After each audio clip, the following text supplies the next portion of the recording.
Olá pessoal, tudo bem? Bem-vindos ao webinar da ADP sobre o futuro do pagamento. É um prazer estar aqui com todos. Meu nome é Paulo Silvestre, eu sou consultor de mídia, cultura e transformação digital e diretor de inovação e projetos da agência Drift Digital. E hoje eu mediarei o nosso evento. Antes de começar e de apresentar os meus colegas que participarão conosco desse evento, gostaria de passar algumas informações importantes para você ter uma experiência ainda melhor. Esse evento ficará disponível no YouTube da ADP Brasil e a gente vai enviar a você o link da gravação até 24 horas após o webinar. Uma coisa importante, você pode fazer perguntas a qualquer momento durante a discussão. Basta digitar a sua dúvida na caixa de perguntas e respostas que está aqui na lateral inferior direita da tela. Talvez algumas perguntas não sejam respondidas por falta de tempo, mas não se preocupa. Caso a sua pergunta não seja respondida ao vivo, nós a responderemos depois e enviaremos a resposta a você. Então, não deixe de perguntar. Nosso objetivo aqui é esclarecer todas as suas dúvidas sobre esse assunto. Bom, então agora sim, quero apresentar os meus colegas que compartilharão conosco um pouco da sua experiência incrível. A primeira é a Lilian Casana, Head de People Experience do Nubank. Lilian, tudo bem? Tudo bom, Paulo? Compartilhe com o pessoal um pouco da sua trajetória. Bom, eu trabalho há 10 anos em RH, trabalhei muito tempo na área de remuneração no setor bancário, no HSBC, depois Bradesco e agora estou há 2 anos na Fintech Nubank, liderando a área de People Experience, que é a área de admissão, folha de pagamento, benefícios, bem-estar e compensation, remuneração. Muito bem. Bom, temos também conosco o Oliver Kamakura. O Oliver é sócio para projetos de People Analytics e Employee Experience da EY. Oliver, tudo bem? Tudo. Bom dia, Paulo. Conta pra gente um pouco da sua trajetória. Bom, eu costumo dizer que eu sou trainee da turma de 2003 na EY, né? E continuo sendo, né? Eu comecei a minha carreira na EY tem bastante tempo, em consultoria, num primeiro momento dedicado a temas de impostos, né? E depois gradativamente migrando para temas relacionados a impostos para a gestão de recursos humanos, né? E há 8 anos exclusivamente dedicado a entender maneiras de melhorar modelos de gestão de pessoas usando recursos de analytics e técnicas de design. Muito bom. Bom, obrigado pela presença de vocês. Tá? Bom, sem mais delongas, então, vou mostrar o nosso roteiro de viagem hoje. Começaremos falando como e com que frequência os colaboradores são pagos ao redor do mundo. Depois, vamos abordar qual é o papel dos empregadores no aconselhamento financeiro da sua equipe. Porque isso é algo cada vez mais valorizado para conquistar e reter novos talentos. Falaremos então da visão dos millennials e encerraremos com o que as empresas, como a sua, podem fazer para se preparar para o futuro do pagamento. Bom, e de onde que veio toda essa informação, né? Isso é resultado de uma tremenda pesquisa realizada pelo ADP Research Institute, que ouviu empregadores e colaboradores de empresas com mais de 50 colaboradores em 13 países, inclusive aqui no Brasil. Ou seja, o escopo é grande, né, e tem uma boa representação de diversas regiões da América Latina. Um material riquíssimo para entender importantes mudanças culturais entre profissionais das mais diversas áreas que você poderá baixar gratuitamente. Bom, todos nós já ouvimos falar em algum momento sobre transformação digital, transformação de RH, refletir sobre como os colaboradores serão pagos no futuro é um tópico importante nos dois casos, pois as mudanças estão aí na nossa porta ou já dentro da empresa, né? Então, esse é o momento ideal para falar sobre os resultados do estudo global chamado O Futuro do Pagamento, que a ADP realizou recentemente, certo? Lilian, na sua opinião, qual é o futuro do pagamento no Brasil?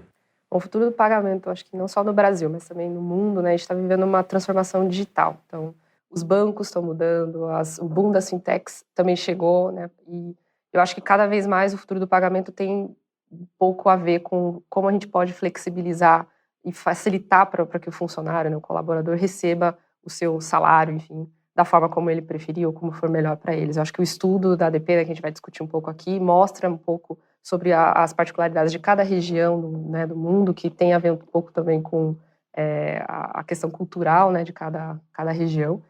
Não sei o que o Oliver tem, né, de opinião sobre isso, mas eu acho que cada vez mais a gente está caminhando para uma customização e uma flexibilização para atender a necessidade dos funcionários. Perfeito. Eu só complementaria dizendo que eu acredito que vai ser uma coisa bastante diferente em termos de experiência que o pagamento proporciona para quem o recebe, né?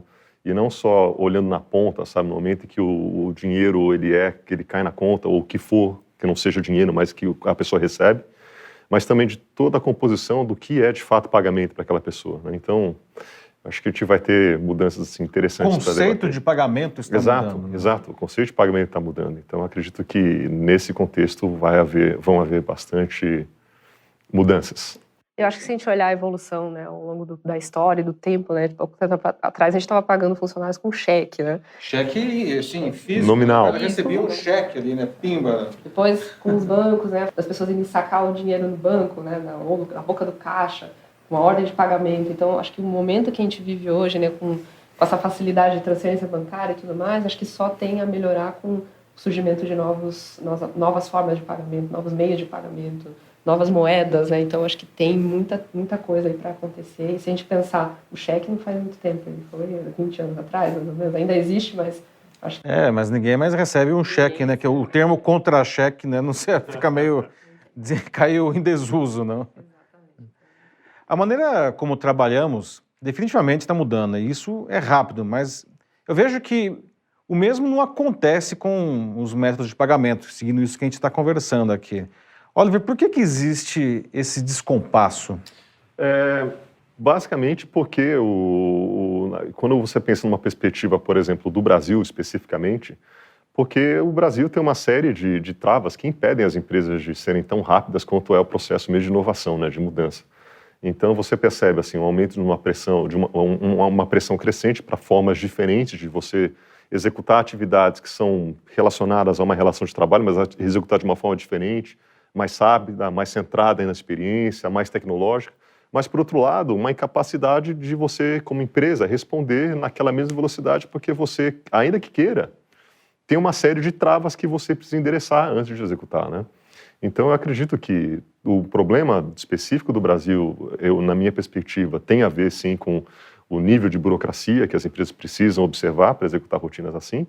E acredito mais que essa realidade seja uma realidade expandida do mundo, né? Não vejo assim países tão descolados dessa nossa realidade com relação à incapacidade de inventar muito, entendeu? Oliver, e as expectativas dos colaboradores no Brasil, na América Latina, elas também estão mudando? Eu acredito que, de uma forma geral, todo mundo, no mundo inteiro, passa por um processo similar com relação a esses aspectos da relação de trabalho, né? Porque a realidade de transformação é geral, deriva, é uma das consequências desse processo todo de transformação digital que a gente tem hoje, né? Então, a perspectiva das pessoas, de uma maneira geral, tem seguido, na minha perspectiva, uma tendência bastante parecida, né? De desafiar realmente assim as práticas históricas sobre como as atividades são executadas, né, trazendo mais pressão para proposições que sejam mais centradas naquilo que de fato as pessoas precisam, na forma como elas acessam as informações, na forma como elas conseguem depois executar, né, as suas próprias atividades a partir da conclusão de uma rotina como o pagamento de salários, por exemplo, né? Então acredito que seja algo linear. Eu acho que tem, só complementando, né, eu acho que uma coisa que hoje em dia a gente fala muito sobre customer experience, né, a experiência de consumidor, ela não se separa da experiência de funcionário, né, do employee experience. Sim. A gente tem as mesmas necessidades que eu tenho como consumidor, eu posso ter também como funcionário, como... porque você, como funcionário, você é um público da empresa, inclusive, não? Tudo é experiência, e o Nubank é uma empresa reconhecida por isso. Não? E não faz sentido, né, você descolar as práticas, então você precisa trazer a mesma experiência que você fornece para um cliente, ou eu como consumidor, eu tenho essa experiência, eu espero a mesma experiência da minha empresa também. Então, eu acho que tem que caminhar junto, o RH tem um grande desafio para acompanhar a inovação que a gente tem aplicado também em outras áreas, né? E eu acho que esse é o grande desafio e afeta muito também o que as pessoas esperam no futuro do pagamento também. E Lilian, o que temos observado nesses resultados é algo que a ADP já tinha levantado em outros estudos globais com empregadores e colaboradores. Eles apontam que existe uma grande discrepância entre o que os colaboradores desejam e os empregadores acham que eles desejam. Como que você vê isso aí? Acho que pegando também o gancho da resposta anterior, né, do que eu tinha comentado, muitas vezes a gente não colocava o cliente no centro, né, das decisões. Então a empresa achava que um cliente queria tal produto e no final o cliente tinha outra necessidade. Então, a partir do momento que a gente muda esse mindset e o cliente passa a ser, né, o centro das decisões da empresa e você começa a oferecer serviços e produtos que eles realmente precisam, você começa a obter melhores resultados. A mesma coisa se aplica nas empresas. Então, nas empresas que eu digo no RH, né? Então, a gente precisa entender quais são as necessidades dos funcionários, quais são as necessidades, né, das pessoas que trabalham todos os dias na sua empresa e como eu posso ajudá-los a ter uma experiência melhor, né, e poder ter mais produtividade, desenvolver seu trabalho de forma plena. Então, eu acho que entender essas necessidades é um grande trabalho que hoje a gente precisa fazer baseado em dados, em pesquisas, em algumas soluções de design que estão começando a ser aplicadas também. Design Thinking, eu acho que é uma grande frente. Enfim, o RH está se modernizando, inovando, emprestando técnicas já bem-sucedidas, né, da área de marketing, enfim, de gestão de consumidor, para aprimorar também a experiência do funcionário. Então, a gente costuma brincar que uma grande dificuldade que as empresas têm é parar de premissar, sabe? Premissar menos e perguntar mais. Entendeu? Porque aí vem uma das grandes disfunções na hora de você atender, de fato, uma demanda dos seus colaboradores, né? Então, premissar menos e perguntar mais, que passa por essa questão. A gente falou, você mencionou a questão de design thinking, tudo, não? Parar de justamente tentar adivinhar o que as pessoas... Sim. A gente brinca também que quando você pensa lá em parar de premissar e começar a entender melhor o problema para depois programar suas intervenções, esse processo todo ele passa por pesquisas, passa por, enfim, imersões, passa uma série de uso de análise de dados, de grandes quantidades de dados para começar a formatar melhor algumas hipóteses de investigação, mas nada substitui o que a gente chama, né? Você tem o Big Data de um lado, então você vai pegar aquela maçaroca de dados e começar a correlacionar eventos que sozinho você não conseguiria fazer, e aí abrir campos de investigação que demorariam, de outra forma, anos para que você conseguisse formatar. Mas você tem do outro lado o que a gente chama de small data, né? Que é quase aquele, sabe, aquela venda 1 a 1, que você vai lá e pergunta para a pessoa, fala, cara, isso aqui que você recebeu, você viu? Está te atendendo? A cor é adequada? Né? O cheiro está bom? Né? Então, é o Big Data com o Small Data. Então, premissa... A questão de customer centricity também. Sim, sem dúvida. Entender o que as pessoas de fato precisam e querem. Né? Centricity no caso. Isso, okay. Exatamente. Bom, e nesse sentido, a pesquisa ela traz alguns dados bastante interessantes. Por exemplo, na América Latina, as empresas pensam que aproximadamente 44% dos colaboradores pagariam para ter acesso antecipado aos salários, mas, na verdade, 72% dos colaboradores afirmam que fariam isso. Um número, portanto, bem maior do que a percepção das empresas, né? Liliana, o que a gente se diferencia das outras regiões no que diz respeito às preferências e previsões de pagamento? Bom, falando em, acho que preferência de pagamento e falando da região, né, Brasil ou América Latina, a gente tem que trazer um pouquinho sobre qual é o contexto, né, de adoção dos meios digitais, né? Então, o Brasil está num boom agora de aplicativos, de fintechs, e os jovens usam muito, né, o celular para fazer praticamente tudo, né? Pedir comida, pedir o seu táxi, né? O celular é a coisa mais importante da vida da pessoa, o celular, né? Você leva o carro, mas não perde o celular. Exatamente. Mas eu acho que isso tem muito a ver, então, com a parte cultural. A América Latina e a Ásia têm muitas similaridades, são, acho que, regiões que adotaram muito fortemente as tecnologias digitais de pagamento, principalmente. A China, por exemplo, já não utiliza dinheiro, né? Praticamente tudo é feito por celular e pagamento de meios de pagamentos digitais. Já a Europa e a América do Norte, eles têm uma questão muito relacionada à proteção de dados, né? São culturas que levam muito em consideração a segurança de informação, então pagamentos por meios digitais e tal tem uma questão que tem que ser muito levada a sério, que é a questão de segurança. Já acho que a América Latina, especialmente no Brasil, a gente é mais exposto a inovar nessa questão de pagamento. Tem um fator importante para a gente considerar, que é a população brasileira, né? A gente é bancarizado, acho que em grande parte, mas tem muitas regiões ainda que tem pessoas que não têm nem conta bancária, e aí sim os pagamentos são mais tradicionais, ou em dinheiro, enfim. Mas eu acho que a gente está caminhando, à medida que a tecnologia vai avançando, à medida que a gente também tem a infraestrutura para possibilitar às pessoas o acesso digital, né? Acho que a gente vai avançando nesse sentido também. E Oliver, você acha que então isso daí se reflete nessa disposição do brasileiro e do latino-americano de receber ter essa flexibilização no pagamento? Sim, eu acho sim, e até para um ponto que a Lilian chegou a comentar no início, quanto mais ambientado a esse tema de digital a pessoa estiver, eu acho que maior a propensão, não é, de você ter também esse tipo de aspiração. Enfim, o mesmo nível de experiência que você tem, por exemplo, comprando comida online, fazendo suas transações online, você também começa a trazer isso para dentro do teu ambiente de trabalho, sabe? O mesmo nível de experiência que você tem facilidade transacional fora, você quer ter dentro, né? Então, se você tem lá um calendário que é ultra rigoroso com relação à periodicidade de pagamento, você vai querer desafiar em algum momento, porque eventualmente aquele período não te atende, entendeu? Então, acho que quanto mais ambientado a esse contexto de digital, né, a pessoa for, maior é a tendência de aceitar também flexibilizações assim. Perfeito. O estudo ele revela que 93% dos colaboradores na América Latina acreditam que os empregadores oferecerão métodos de pagamento não tradicionais nos próximos 10 anos. Mais especificamente, 40% dos colaboradores na região esperam que as empresas paguem os trabalhadores com criptomoedas nesse período. Estamos, sem dúvida nenhuma, cada vez mais distantes do tradicional pagamento via cheque. Agora, isso é uma mudança cultural profunda, né? Para muita gente, isso é, no mínimo, surpreendente. Eu mesmo, quando vi o resultado da pesquisa, vi isso daí e falei, nossa, isso é incrível.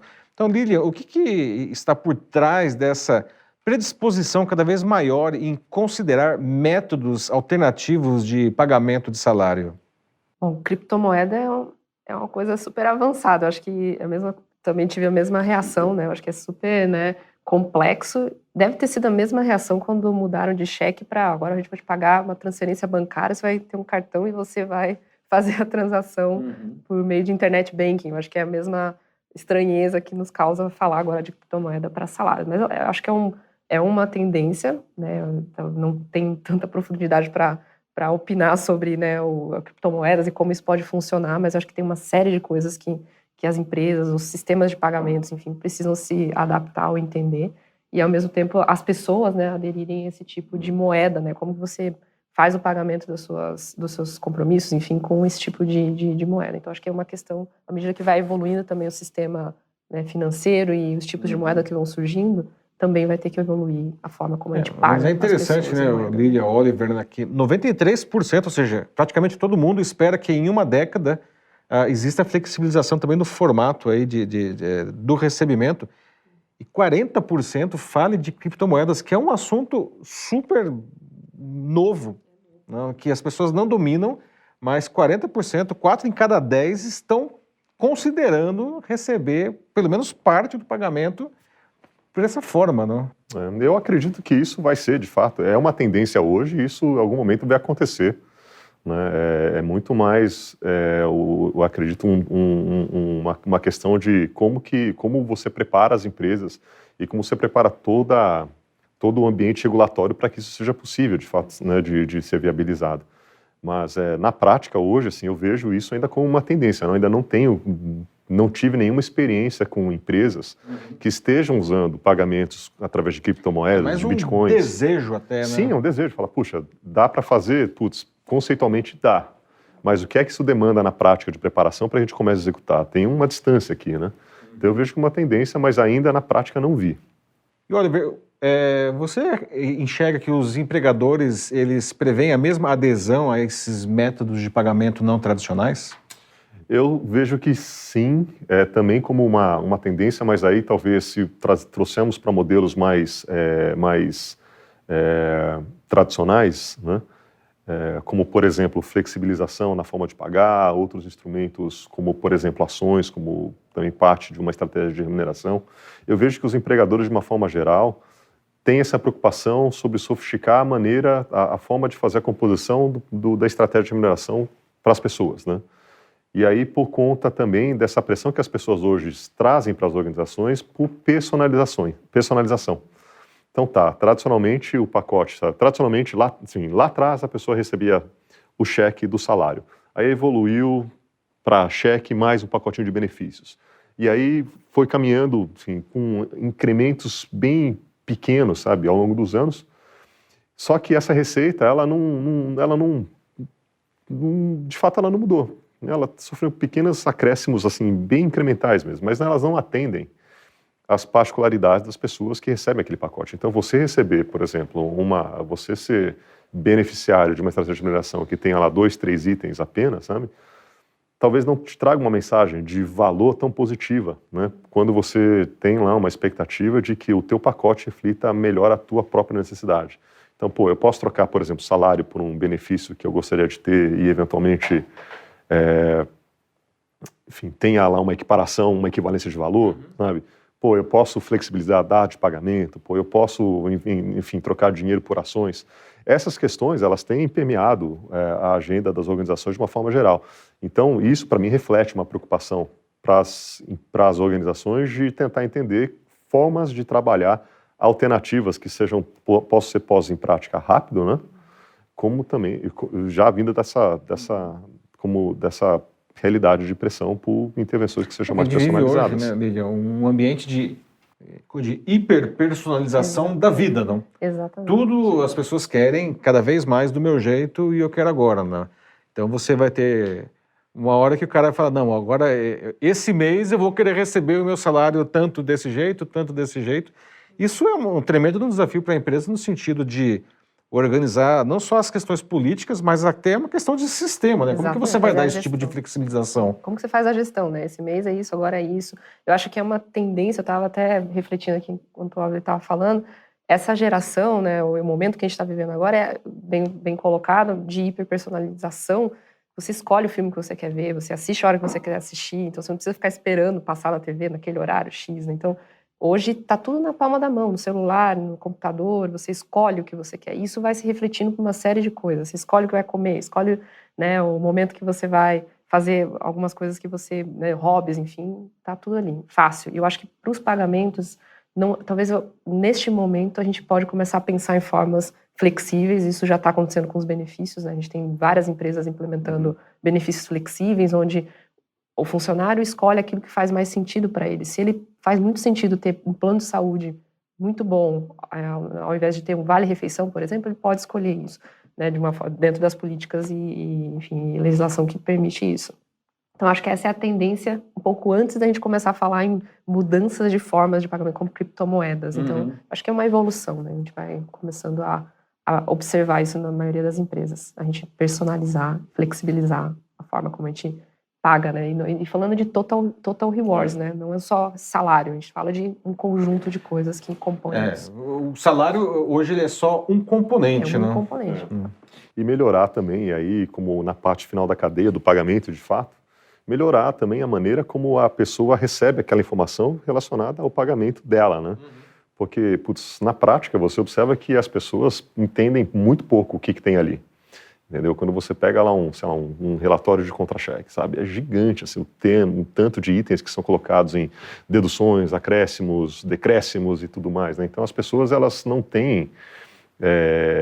a gente precisa encontrar formas de facilitar um pouco, sabe? Esse processo de interação da pessoa com aquela informação que ela recebe, entendeu? Um pouco mais de direcionamento, porque, do contrário, ela acaba tendo sabe, aquela sensação de que, você está perdendo alguma coisa no meio. Tem tanto item ali que você não sabe identificar o que é, né? Acho que ninguém aprende isso na escola, na faculdade. Acho que tem uma questão de educação, né? Como a gente pode ajudar, né, o funcionário a entender cada componente ali do Olerite, né, INSS, IR, que as pessoas olham e falam, meu Deus, eu não entendo nada do que está aqui, e gerar né, a percepção de entendimento daquilo que ele está recebendo, né, de tudo que está ali dentro do seu Olerite. Não é tão complexo, né? Basta a gente só fornecer informação. Mas precisa da informação básica, tem né? Que ter para não gerar uma frustração ali. Exatamente. Né? E a gente aprende na prática, né? Os funcionários vão perguntando e tudo mais, mas acho que a empresa tem que ajudar também, o RH, enfim, a fazer com que o funcionário entenda aquilo que ele está recebendo todo mês. É como a gente vê até na fatura do cartão de crédito, que está se modificando para ficar uma coisa mais compreensível, não é uma cada vez coisa mais impenetrável, que tinha exato.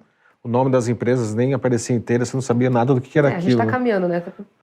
Mais uma vez, né, para os consumidores também a gente tem facilitado o acesso às informações, o que tem composição dentro do produto, né, o que tem em cada coisa, e isso é a mesma coisa também para o RH. A gente precisa pensar nisso também. Eu estava pensando aqui, enquanto a Lilian estava comentando esse tema sobre a qualidade das informações, é um negócio interessante, porque há pouco tempo a gente estava falando sobre um tema de tendências, né, sobre criptomoedas, que sim, pertencem a um quadro de tendências, devem acontecer no futuro próximo, mas ao mesmo tempo que a gente conversa sobre temas que são hoje, sabe, super sofisticadas, a gente perde um pouco do foco de coisas simples que deveriam ser executadas bem e ainda não são, como é o caso mesmo da clareza das informações que são passadas para os funcionários, né?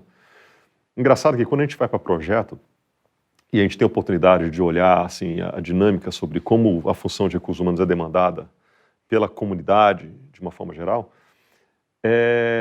grande parte dos acessos que são feitos para recursos humanos são para explicar coisas que deveriam ser simples. Por exemplo, putz, como é que isso aqui foi calculado, sabe? Ah, putz, o que é que tem nesse campo aqui de dedução? Ah, como é que eu faço aqui para, enfim, para mudar a data de pagamento? São informações que deveriam ser trabalhadas com mais cuidado. Parece que, sabe, no momento ser que a mais pessoa... intuitivas e mais claras, né? Exato. Parece que a empresa, a partir do momento que ela fez o depósito na conta do funcionário, parece que dali, sabe, o papel dela com relação à continuação dessa cadeia até o entendimento dele acabou. Então, tá aqui, paguei, minha parte está feita, agora você vai lá e se vira, né? Uhum. E a gente usa muita terminologia que muitas vezes parece ser óbvio, né? Abono de férias. E as pessoas falam, o que é abono de férias? E são coisas que a gente precisa deixar mais simples para que as pessoas entendam. E aí diminuir um pouco, né, esses acessos. A gente não sabe nem como tirar férias, por exemplo. Eu tenho direito a férias? Quantos dias de férias? Então, muitas vezes é muito claro para a gente, é muito óbvio, porque a gente está ali no dia a dia vendo políticas e, né, leis o dia inteiro. Mas eu acho que dar informação, dar acesso à informação para as pessoas faz com que elas também tenham uma experiência melhor e consigam entender tudo que elas estão recebendo, né, e que tem direitos também. Exatamente. Isso é importante. Bom, então dentro desse cenário que existe essa lacuna entre a percepção do empregador e a expectativa real do colaborador, o que vocês entendem que as empresas precisam fazer para diminuir essa diferença? Bom, eu acredito que as empresas hoje têm um desafio enorme de mudar um pouco, sabe, o modelo mental de gestão, né, e tirar um pouco daquela imagem de que a função de gestão sabe a verdade do universo, então, e deixar de começar a programar intervenções que não são validadas primeiro por um problema de fato, são coisas que são premissadas. Eu acho que o Paulo precisa disso. Logo, eu pego o Paulo e explodo para 3.000 pessoas, programo uma intervenção só, entendeu? E às vezes nem o Paulo precisa disso. Às vezes nem o Paulo precisa. E aí o exemplo que a Lilian mencionou do plano de saúde é um clássico, né? Pô, imagina lá, Nubank, tem uma faixa etária bastante nova de colaboradores. Então, pessoas que tem lá entre 25 e quanto? São uma faixa super nova, deve ser 25 e 30. Média 26 anos, ou seja... Aí imagina você chegar no Nubank e falar, olha só, meu pacote de benefícios, que bacana, tem um plano de saúde aqui que te dá a internação de UTI máxima, blá, blá, blá, mas pô, o cara tem 26 anos, eventualmente ainda tem, sabe, benefícios vindo dos pais, é um triatleta, não faz sentido nenhum. Então, deixar de premissar e começar a perguntar o que de fato as pessoas precisam, talvez seja o grande desafio que as empresas têm para diminuir esse gap, entendeu? Entre achar o que a pessoa precisa e programar alguma coisa em cima disso, e entender de fato o que as pessoas precisam e querem e programar alguma coisa em cima disso, né? É engraçado, porque quando você traz uma agenda dessa para uma organização, a impressão que você dá a elas é que tá bom, então quer dizer que eu vou ter que perguntar para todo mundo o que eles querem e programar uma intervenção diferente para cada um? Não. Quer dizer que você vai entender antes de programar a intervenção. E para aquilo que você não puder fazer, porque seja criptomoeda, quer receber em criptomoeda, fala, cara, eu sei, mas agora eu não consigo. É uma devolutiva que você dá em cima de alguma coisa que você sabe que é demanda, não alguma coisa que você imagina que seja demanda. Então, essa dificuldade de você diminuir um pouco essa distância vem da mudança do modelo mental de gestão. E quando você dá essa devolutiva, você diminui até uma possível frustração do... Sim. Eu acho que tem uma coisa, de novo, né, trazendo a experiência, né, do consumidor, O RH tem produtos, né? Então, se eu tenho produtos, eu vou oferecer aqui para os meus clientes, são os funcionários. Preciso entender o que eles querem, eu preciso entender a necessidade. O que as empresas fazem com seus clientes é pesquisas de mercado, elas entendem, né, o que está acontecendo, quais são os movimentos, enfim. E aí, eu acho que, basicamente, por exemplo, até que o Oliver deu, a gente precisa criar personas, né? Não precisa sair falando com todo mundo. Tem algumas personas que se repetem, né? Por exemplo, eu tenho o jovem, dentro da empresa eu tenho uma série de pessoas que têm filhos, depois eu tenho outra pessoa que não tem filhos, mas é casado. Então, cada um tem uma necessidade diferente. Eu preciso entender que tipo de produtos eu vou oferecer para cada tipo de funcionário e necessidade que ele tem. Então, para diminuir, eu acho que, basicamente, a empresa precisa primeiro entender, ouvir, estar muito atento ao que está acontecendo e não ignorar, né, o que está... Às vezes, os funcionários estão falando sobre isso e, muitas vezes, a empresa não se dá conta do que está acontecendo ali, né? Uma coisa que a pesquisa trouxe que eu achei super interessante são as características dos millennials, né? Por exemplo, a pesquisa demonstra que eles topam abrir mão até de parte da segurança associada ao próprio salário para ter mais flexibilização no pacote de remuneração deles. Como que vocês veem isso? Isso já acontece no Brasil? Vocês observam isso nas suas empresas, nos seus clientes? Eu acho que o movimento de benefícios flexíveis está aí para provar isso, né? A gente começar a olhar para o funcionário, a necessidade dele, o que ele precisa, o que faz mais sentido para ele dentro do pacote de remuneração. Eu acho que essa geração é uma geração que vem mesmo para mexer com uma série de coisas, não só nesse âmbito, né, de pagamentos, salário, enfim, mas com tudo, né, a relação de consumidores, enfim, porque é uma era mesmo da customização. Quando a gente fala de sistema bancário, por exemplo, é uma geração que quer fazer a gestão do seu dinheiro de forma simples, né? Então, muitas estão abrindo mão de ter contas bancárias em bancos, né, grandes bancos, porque às vezes o pacote de produtos ou de tarifas não faz sentido, né? Eu não preciso de um cartão que dá sala VIP em aeroportos, eu ainda não estou nem podendo viajar, enfim. Mas, então, eles precisam de coisas mais simples, que estão ali na palma da mão, fácil de gerenciar, que facilitam também a gestão financeira deles, e de forma, né, que seja muito simples, né? Fazer a transação, eu preciso transferir o dinheiro para lá e para cá. Ou seja, simplicidade e fazer sentido sem pro burocracia. sujeito. Não adianta me oferecer coisas que eu não vou usar. Exatamente. E aí eu acho que um grande movimento simples que a gente teve recentemente é a portabilidade do salário, né? Que os bancos se abriram para que isso se possibilite ser feito. Antes você ficava refém, né, do banco que era o que a empresa usava para receber o teu salário. E se mudava de empresa, tinha que abrir conta no outro banco porque a outra empresa usa outro banco. Ficava com um monte de contas legadas. Um monte de banco. Você esquecia de fechar a conta lá no outro banco, estava pagando tarifa. Então, hoje, você pode ter uma conta em um banco, escolher o banco de preferência e receber o seu salário lá. A empresa tem a comodidade de mandar o seu salário na conta que ela já usa e o dinheiro é automaticamente transferido para a conta que o funcionário escolher. Isso já é um avanço, já é uma flexibilização, mas tem muito a ser feito ainda, acho que para atender essa necessidade ainda da turma nova que está chegando. Eu concordo, eu acho que o único erro conceitual que existe nesse contexto é que a gente tem uma tendência a relacionar essas pressões todas por maior flexibilidade, maior qualidade de vida, maior personalização, a uma geração que foi denominada millennials, né? Então a gente fala, porque os millennials fazem isso, porque os millennials, né? Parece que o millennial é um monstrinho, né? É um ser do outro mundo. Mas por que eu acho que tem um erro conceitual aí? Porque eu duvido que para quem você pergunte na tua organização, seja um menino de 19 anos ou um executivo já de 60 anos, se ele trocaria um pouco do salário dele por uma agenda de trabalho mais flexível para que ele pudesse cuidar, sei lá, de aspectos da vida dele, eu duvido que a pessoa diria, não, isso é coisa de millennial, eu não quero isso. Entendeu? Talvez os millennials eles estejam puxando a fila, mas eles estão demonstrando que isso é possível. Eu acho que a puxada de fila, eu acho bacana aqui, porque talvez também tenham, não só porque tenham um contexto profissional diferente, porque talvez a experiência naquele momento seja a primeira de todas, né? Mas é por conta dessa facilidade de acesso à informação, a comparabilidade que os millennials hoje, que essa geração nova tem. Se você olhar, contrastar com as demais, o acesso à informação que eles têm é brutal. Então, a possibilidade de comparar, sabe, proposta A, B e C, e também a possibilidade de acessar oportunidades ao redor de qualquer lugar que você queira, né, é muito maior. Então, isso deixa essa geração com menos travas do que tinha gerações anteriores, né? Então, eu sou de uma geração ainda que você sai da faculdade lá com 6, 7 opções de empregadores. sabe? Pô, se você quer um banco, você tem que ir para o banco tal. Se você quer uma indústria, tem que ir para a indústria tal. Né? Você não tinha essa abertura de tantas opções diferentes, cara. E hoje a meninada tem. Se não é aqui, é fora daqui. Mas eles têm. Então isso deixa também uma relação mais fluida no sentido de, cara, eu falo que está aqui porque eu não tenho medo de você, entendeu?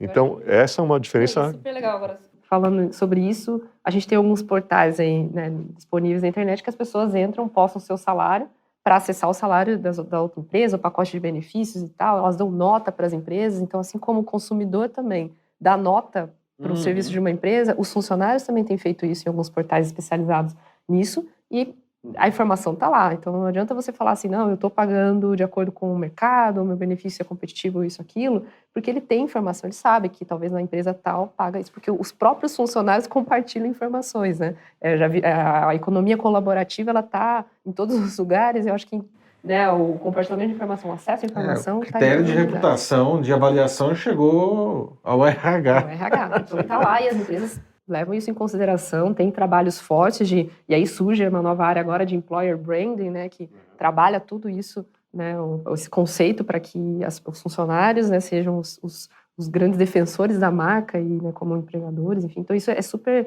interessante de observar e bem colocado pelo Oliver. Não é a geração, eu acho que é o momento, né, também que a gente está, onde a informação é muito acessível. Você falou agora da faculdade, eu lembrei a época que a gente tinha que levar o currículo impresso, envelope, mandar por e-mail. Gente, currículo. Agora a gente tem o LinkedIn, é tudo mais fácil. Então, é até estranho quando alguém manda um currículo. Nossa, pois é, né? Currículo, não, que é isso, né? Chega a ser até diferente, né? A pessoa se destaca com isso. Né? Não, sem dúvida. E aí até para o primeiro ponto da nossa conversa, né? Assim, eu tenho certeza que esse tema todo de formas de pagamento vai mudar, assim como mudou a maneira como você procura por oportunidades que sejam mais adequadas para o seu próprio perfil, né, para os teus valores, para aquilo que você identifica como teu próprio propósito, né? Então mudou. Hoje você não precisa de intermediações. Hoje o teu processo é tão mais valioso na tua percepção quanto mais transparente seja. Nesse exemplo, eu me recordo, você botava lá o currículo num envelope, aí punha no correio, aí torcia para, em algum momento, em 45, 60 dias, alguém te voltasse com alguma informação para que você continuasse o processo. Era um martírio, praticamente. Né? 45 dias para ter uma resposta. Né? Para iniciar o processo. Hoje, 45 dias, os caras estão trabalhando, já há 30 dias. Pois é, hoje você aplica por canais que absurdamente não convencionais, quando você pensa na cultura organizada, na cultura corporativa de uma forma geral, né? Então você vai por rede social, sabe, você vai por oportunidades que são divulgadas até por canais de WhatsApp, né? Do mundo inteiro. No mundo inteiro, né? E aí quando você pensa em pagamento, assim, a forma como as empresas liquidam suas obrigações ainda são feitas basicamente da forma, na maneira do envelope, né? Então por isso que eu volto para aquele ponto, acredito que vai ser bastante diferente, só uma questão meio de time, né? E as empresas, elas precisam se adaptar a isso, é uma coisa que a pesquisa também trouxe, né, a questão do aconselhamento que os funcionários, eles esperam que as empresas lhes forneçam, né, que ajude até uma educação, né, o aconselhamento e fornecimento de ferramentas para a gestão financeira por parte dos empregadores. Como que vocês veem isso daí? Isso também já está acontecendo? Porque isso é uma coisa que a pesquisa já detectou também. Os colaboradores, eles esperam isso dos seus empregadores. Acho que pegando o gancho, né, da geração, é uma geração que está chegando no mercado de trabalho, primeiro emprego, é comum ver as pessoas recebendo esse salário e falar, tá, o que eu faço com isso agora? Ou não esperarem os descontos, né, que a gente comentou aqui agora, nossa, eu não sabia, descontava isso, aquilo, né, e recebe ali o líquido. Então, a empresa, ela precisa ajudar essa nova força de trabalho a entender, né, o que tem, primeiramente, entender o seu pagamento, né, e depois dar ferramentas de educação financeira, como a pessoa pode se programar. Acho que é um assunto super complexo, parece ser complexo, mas tem muita informação sobre investimentos, né, como ele pode fazer com que o dinheiro renda, né, de alguma forma. No Nubank a gente tem a NuConta, né, que é um produto que a gente oferece, super simples de entender, então a gente, não só para o funcionário, mas a gente estende isso para a comunidade, por meio do blog, ajudando as pessoas a entenderem como fazer a gestão do seu dinheiro. Então, acho que hoje a informação, quando você dá a informação para as pessoas, você consegue fazer com que elas possam ter uma qualidade melhor aí, tanto de vida e também de gestão financeira. E aí, eu acredito que existe um papel muito importante das empresas com relação a problemas que são, enfim, sociais graves, né? esse próprio tema educação financeira, eu estava vendo outro dia uma matéria, que é uma estatística que foi divulgada recentemente, sobre o endividamento da população brasileira. Assim, mais de 60% assim, das pessoas no Brasil têm dívida, né? E dívida, no final do dia, cara, você antecipou um desejo de consumo no momento que você não tinha dinheiro para consumir, entendeu? Então, é um problema. Se tem um tanto de gente sofrendo com isso, sabe, você tem um papel, pode exercer um papel importante para mudar um pouco desse quadro, né? E talvez trazendo um pouco mais de orientação. No momento que você entrega o dinheiro para alguém, sabe, sobre, como é um uso consciente do dinheiro que você tem, um pouco de conceito de planejamento financeiro, um conceito de planejamento familiar, ajuda, né? Lá atrás, quando o trabalho foi colocado como uma das grandes causas de morte por ataque cardíaco no mundo, o que as empresas fizeram? Cara, vamos começar a cuidar das pessoas um pouco melhor, sabe? Vamos aí fazer rodadas de check-up, vamos incentivar a atividade física, vamos incentivar uma alimentação melhor. E da mesma forma, o cuidado com o dinheiro, porque se você não equilibra, né, essa parte, essa dimensão que é super importante no teu contexto como um todo. Então, se você tem um problema ali que você não consegue resolver sozinho, não adianta botar para baixo do tapete, você traz aquilo para dentro do teu ambiente de trabalho e a tua performance cai também. Porque a tua... Claro, que as pessoas são seres unificados, Sim, não dá para separar o indivíduo é. em casa do profissional. Se ele tem um problema em casa, isso vai refletir na questão profissional dele. Exato. Né? E na prática, eu penso que, né, você programar uma intervenção nesse sentido, fala, puxa, eu vou então colocar aqui dentro do meu pacote todo de remuneração, sabe, uma estratégia diferente de composição, vou melhorar a entrega, a forma que eu faço o pagamento e vou também dar continuidade a essa cadeia, dando para ele também um pouco de educação financeira. Eu tenho certeza que o investimento para uma iniciativa como essa não é tão relevante, né? E o impacto na percepção de quem recebe é enorme, porque a mensagem que você passa é, putz, alguém está me ajudando com isso, entendeu? Alguém está olhando por mim para que eu não caia em bobagem e comece a fazer parte dos 60% endividados, entendeu? Ninguém quer, né? Então eu acredito que seja uma tendência também e algo que seja de uma forma rápida, não é criptomoeda, né? Uhum. Mas de uma forma rápida poderia impactar muito a percepção de valor que as pessoas têm da tua própria postura como empregador. Perfeito. E quais são as lições que os líderes financeiros e de RH podem tirar da pesquisa que os ajudarão a preparar suas organizações para o futuro nessa área? Posso começar? Tem um dado assim, aquele dado que foi comentado sobre a percepção que as empresas têm sobre o desejo das pessoas flexibilizarem versus, sabe, a impressão que as pessoas têm quando elas são também perguntadas sobre aquele mesmo tema, né? Putz, o percentual era de 40% dos empregadores acham que sim, quando na verdade é quase o dobro, né? Quase 79% das pessoas sinalizaram que flexibilizariam. Aí tem uma mensagem muito importante, né, para mim, né, que é, putz, talvez as empresas continuem operando naquele regime de premissar demais e perguntar de menos. E isso, na tua capacidade de impactar a percepção de valor, de impactar a tua marca, sabe, de impactar a tua proposta mesmo para os teus colaboradores, é super prejudicada, porque se você não tiver essa clareza de que as pessoas precisam receber a intervenção como algo que foi propositado, você programou aquilo porque você sabe que aquilo é importante, é quase como receber aquela ligação de Jundiaí, sabe, no sábado de manhã, falando, olha, eu tenho aqui um pacote de dados que te interessa. Eu falei, cara, mas não me interessa. Entendeu?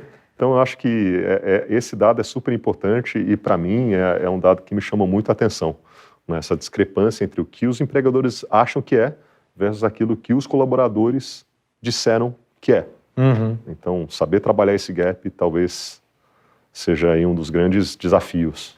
Eu acho que compartilha a mesma percepção, que é entender, porque imagina o empregador falar assim, beleza, eu vou pagar agora, quer coisa moderna, eu vou pagar tudo com criptomoeda, e não é isso que as pessoas... 100% agora você recebe 100%. criptomoeda. Não tem nenhum lugar preparado para receber isso, vai no supermercado e fala, e aí? Eu tenho criptomoedas, né? Então, aceita criptomoedas? Então, eu acho que ouvir e entender a necessidade é o primeiro passo. Então, não adianta inventar muito a roda. Eu acho que as coisas são mais simples. A gente precisa entender ali. Tem mudanças que são super tranquilas, super simples, que tem a ver que mexem muito com a experiência das pessoas.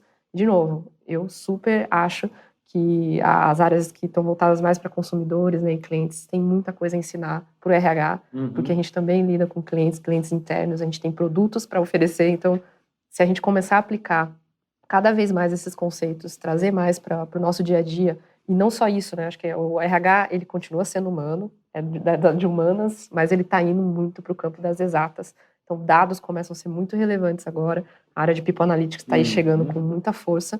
E a gente começar a usar dados para fazer predições de necessidades, né, um exemplo, por exemplo, tem empresas que conseguem já prever qual vai ser o percentual de adoecimento do quadro, de acordo com a evolução ali da sinistralidade do plano, enfim, e aí poder fazer ações de qualidade de vida ou de prevenção de doenças. Então, eu acho que a gente começa a ter que olhar mais seriamente para dados, sair um pouco do achismo e começar sem dúvida. a desenhar. Eu acho que o design de experiências para funcionário é um assunto que o RH está vivendo nesse momento, envolve gestão de mudança, envolve mudança de mindset, e a gente está no momento ideal para fazer isso, que é a digitalização da economia, as novas gerações com necessidades específicas e a personalização, né, das necessidades. Eu acho que isso é um momento muito legal para os profissionais de RH e também para as empresas fornecedoras de RH, enfim, sistemas que também estão se adaptando para essas novas práticas. O achismo, na verdade, ele está perdendo espaço no mundo, né? Qualquer segmento, qualquer indústria, não? E os dados estão ocupando esse lugar, não? O que é ótimo, porque no final das contas você tem muito mais assertividade em qualquer ação, né? E a tecnologia, nesse caso, ela é, enfim, uma ferramenta indispensável, né? Para você não só obter, mas, enfim, processar toda essa informação, né? E no caso, aqui dentro da linha da pesquisa, a gente precisa ficar atento, enfim, justamente às novas tecnologias de pagamento que são capazes de envolver os seus colaboradores. Isso, aliás, ajuda a atrair e a reter os talentos dentro de casa, né, Oliver? Sim, sem dúvida. E com muita clareza de que tecnologia, ela não é a solução, né? A tecnologia é um meio. Né? Então, e é uma diferença conceitual bastante importante, porque se você, como empregador, achar que a solução para aquilo que você acha que é importante é a aquisição, por exemplo, de uma nova plataforma, sozinha, a chance de você dar depois com, sabe, aquela velha metáfora do tiro no pé é enorme. Né? Tecnologia é meio. Se tecnologia facilitar, proporcionar uma experiência melhor, né, para as pessoas que vão receber a tua intervenção, putz, acertou. Mas a tecnologia sozinha, ela não é a solução. Né? Então, acho que isso também é uma mensagem importante para deixar. E Lilian, essa questão de atrair os talentos, né? Você estava falando agora tanto da questão de usar os dados para tornar o seu pacote mais atraente, não? Como que você vê isso no mercado brasileiro já? As empresas estão sendo capazes de fazer essa movimentação? Acho que tem um investimento muito grande, né, na parte... Primeiro, para fazer a análise de dados, precisa ter os dados, né? Então, organizar os dados, ter uma estrutura capaz de fornecer esses insights, né? Não adianta você ter um monte de dados, mas você faz a análise e não chega a nenhuma conclusão, nenhuma correlação. É um desafio que as empresas estão enfrentando. Então, muitas empresas estão revendo, né, a forma como ela coleta e mensura seus processos. Então, vou dar um exemplo de recrutamento, por exemplo, é uma área que tem um grande potencial aí, né, para usar os dados para que você consiga atrair os candidatos para a vaga que você tem de forma rápida e mais precisa, né, e também conseguir fazer com que você tenha visibilidade também do que você está oferecendo para os candidatos. É um super desafio usando dados. Ao mesmo tempo, para atração, eu acho que tem a questão do employer brand que eu comentei também. A empresa ela tem que ser capaz também de transmitir qual é o teu propósito, o seu valor, né? Então, não é só o salário que você vai oferecer, não é só o pacote de benefícios. Se a pessoa não se identifica com aquilo que a empresa faz, ou qual é a missão daquela empresa, hoje, como a gente estava falando, essa geração tem o poder nas mãos. Eles escolhem, eles têm ali opções para falar, não, muito obrigado, eu escolho, né, a outra empresa. Então, de acordo com aquilo que eu me identifico. Pode ser que a pessoa vai até ganhar menos, mas ela se identifica. Mas faz mais sentido. Faz muito mais sentido para ela. Hoje é uma geração que leva muito em consideração o que faz sentido para ela. Qualidade de vida é um assunto muito relevante. A gente falou, estava conversando aqui também sobre academias, né? Qual é o subsídio para academia? Né? Eu tenho incentivo para yoga, para meditação, de falar de mindfulness. Então, são assuntos que estão começando a surgir, principalmente nos pacotes de benefícios, né, que os funcionários pedem e as empresas têm oferecido, porque faz muito mais sentido para o estilo de vida que eles estão vivendo hoje do que alguns anos atrás. Muito bom. Bom, enquanto a gente estava conversando aqui, né, a gente foi recebendo várias perguntas de quem está nos assistindo. Agora os nossos experientes palestrantes vão responder algumas dessas dúvidas sobre, enfim, a tecnologia de nuvem para RH e folha de pagamento, né? Estamos aqui hoje para você aproveitar todo o conhecimento do pessoal aqui do Oliver, da Lilian, para tirar todas as suas dúvidas, tá? Por isso, não deixe de fazer as suas perguntas. Você pode digitar a pergunta aqui na caixa de perguntas e respostas, na lateral inferior direito da tela. A gente vai tentar responder o máximo das perguntas no tempo restante. A gente está chegando aqui já ao final do nosso evento, tá? Mas não se preocupe que se nós não falarmos sobre a sua pergunta, tá? Nós vamos responder isso depois e a gente vai enviar a resposta para você. Então, por favor, ainda dá tempo, podem enviar as suas perguntas, né? Então, Oliver e Lilian aqui, uma pergunta que nós temos aqui, não? Considerando o Bitcoin, que a gente falou aqui, a questão das criptomoedas, não? Isso existe uma grande flutuação dentro do próprio dia, não? Como que uma empresa poderia fazer o pagamento, operacionalizar esse pagamento em uma criptomoeda, não só no Bitcoin, mas enfim, em uma criptomoeda? Isso é uma coisa factível do ponto de vista de sistema? Como que seria feito isso para o funcionário?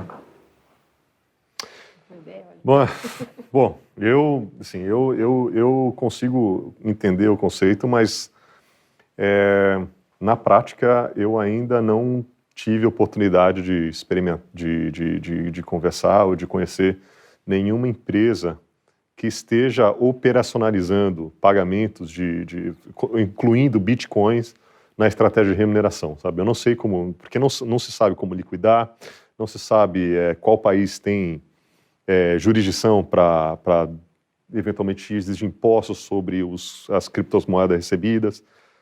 Uma série de dúvidas operacionais que impedem, né, as empresas de dar o próximo passo. Então, eu vejo como uma tendência, mas eu ainda não vi na prática, né, isso acontecer. Eu acho que é uma coisa de muito longo prazo, que acho que a gente vai descobrindo ao longo do tempo.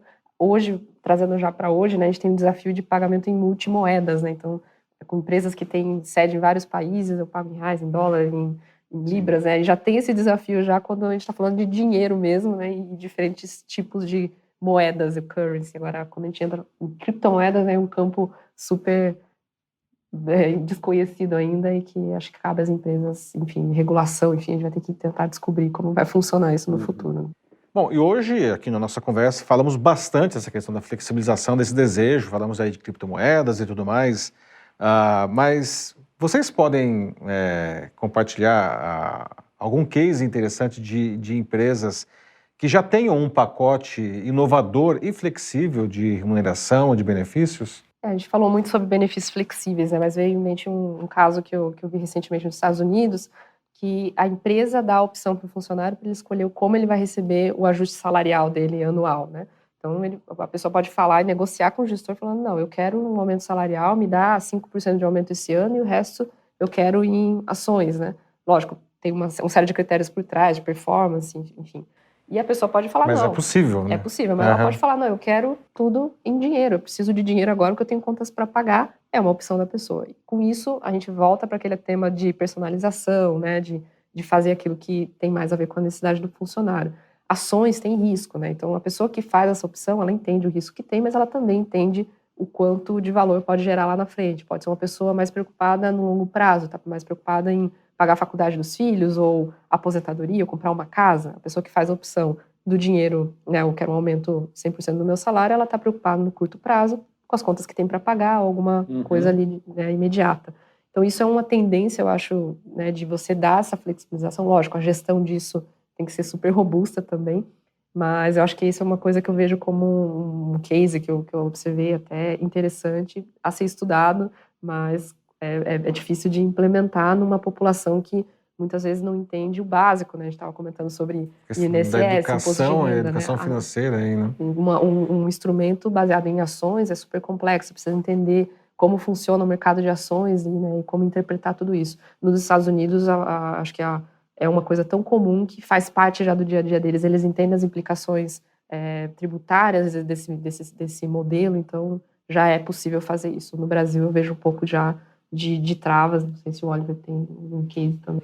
Ah, não, sim. Eu acho que, de uma forma geral, eu sempre que eu encontro uma empresa que tem um pouco mais de disposição para correr alguns riscos de compliance, que não são riscos que, sabe, riscos de morte de ninguém, sabe? É você, eventualmente, expandir a interpretação de uma regra, sabe? No sentido de beneficiar o teu funcionário, não de economizar imposto, não de economizar encargo, né? Eu já fico feliz porque eu vejo lá um esforço da empresa em tentar trazer um pouco mais desse conceito de personalização, de flexibilização para dentro da sua estratégia de remuneração, que no final impacta, inclusive, a sua própria capacidade de se posicionar como empregador atrativo, né? Para quem quer que olhe a tua empresa como potencial empregador. Então, todas as empresas que têm essa agenda de, putz, vamos entender o que a gente pode fazer aqui de diferente, eu admiro pela iniciativa. Claro que existem as travas todas que a gente já conhece, a legislação brasileira, especialmente nessa questão trabalhista, ela é muito imobilizadora, né? Mas não quer dizer que isso seja uma proibição para que as empresas tentem diferente. E até o próprio caso das ações, sabe, das stock options. Apesar do tema não ser novo, sabe, e aí, putz, na minha história toda já junto da EY, logo nos meus primeiros dias eu já tive contato com esse termo e já comecei a entender esses instrumentos todos, né? São super bacanas, não são novos, mas hoje ainda são vistas como alternativas mais sofisticadas na forma de você remunerar a performance, né? Só que é o que a Lilian falou, putz, sabe, existe um conceito que é super bacana, né? Então a grama do vizinho é sempre bonita, né? Mas quando você traz para dentro assim, da tua própria organização, você vê que a execução desse negócio é super complicada, porque a regra não está clara, porque as pessoas não sabem como se comportar com relação àquilo que recebem.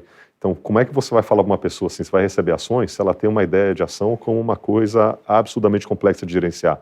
Então você traz uma proposta que conceitualmente é boa, mas a pessoa percebe aquilo como, putz, está querendo me enganar. Está querendo compartilhar só o risco comigo, eu não vejo benefício. Então, falta ainda um pouco de eu não digo de maturidade, mas falta um pouco mais de rigor operacional para tratar desses assuntos que são conceitualmente sofisticados, mas que podem, no final do dia, trazer problemas que nem a empresa e nem a pessoa tinham mapeados no momento, né, da conversa. Fala, putz, está aqui, seu lote de ações, só daqui a 3 anos você vai ter da consequência. E quando você sabe da consequência, você tem um susto, né? Então tem um tanto de coisa para ser tratada. Tem muitas empresas que ainda usam, né, os instrumentos de ação, stock options, para a camada gerencial, executiva, né? Então o desafio é como eu deixo isso acessível para pessoas que, de fato, queiram investir na empresa, querem se tornar acionista, nisso você gera valor, você gera comprometimento, as pessoas se engajam, então tem uma série de resultados que isso pode trazer, mas, de novo, acho que é uma questão ainda de como a gente desenvolve, né, todos esses instrumentos e conceitos no Brasil, especificamente, enfim, América Latina, alguns países já estão um pouco mais desenvolvidos, mas o Brasil ainda é um país que tem espaço para a gente poder desenvolver mais os instrumentos de remuneração. Muito bem. Bom, pessoal, a gente está chegando no final do nosso evento, o tempo realmente já se esgotou. Queria agradecer, Oliver, Lilian, por compartilhar um pouco da experiência de vocês tão rica aqui com o pessoal. Tá? Lembrando que as perguntas que não foram possíveis de serem respondidas aqui ao vivo, elas vão ser enviadas depois as respostas para vocês. E que também esse webinar ele vai ficar disponível no YouTube da ADP Brasil para vocês assistirem novamente ou compartilharem com os seus amigos. Tá? Uma última coisa, se puder, preencha a nossa pesquisa pop-up, porque ela é muito importante para nos ajudar a criar eventos sempre melhores para vocês. É isso aí, ficamos por aqui. Obrigado novamente, Oliver, Lilian. Obrigado, Paulo. Certo? Pessoal, ótimo dia a vocês, um grande abraço, tchau.